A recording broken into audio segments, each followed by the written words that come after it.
আসসালামু আলাইকুম। কেমন আছেন সবাই? আশা করছি যে যেখানে বসে আজকে আমার এই ব্লগ ভিডিওটা দেখছেন সবাই অনেক বেশি ভালো আছে। আমরা আলহামদুলিল্লাহ বেশ ভালো আছি।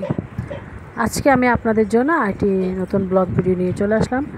আজকে ভিডিওটা আমি সকালে নাস্তা থেকে শুরু করেছি। এখানে রুটি বানিয়ে নিয়েছি। রুটিগুলোকে আমি একটু খোলামেলা করে রাখতেছি এবং যখন ঠান্ডা হয়েছে এখন একটা বক্সে করে রেখে দেব। তারপর নাস্তাটা খেয়ে অন্যান্য কাজগুলো সেরে নেব ইনশাল্লাহ।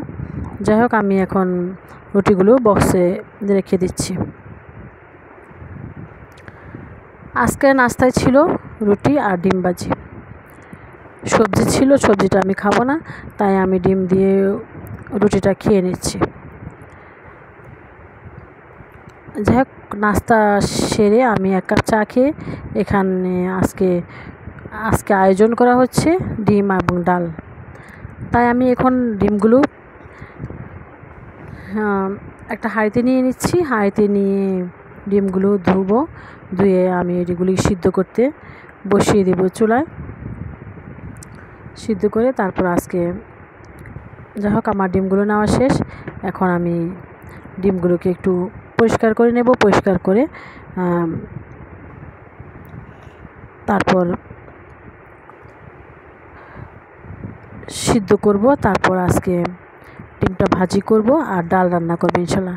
এই ছিল আজকে আমাদের দুপুরের আয়োজন। যাই হোক, ডিমগুলো ধোয়া শেষ। এখন আমি চুলায় বসিয়ে দিচ্ছি। চুলায় বসানো হয়েছে। যাই হোক, আজকে আমি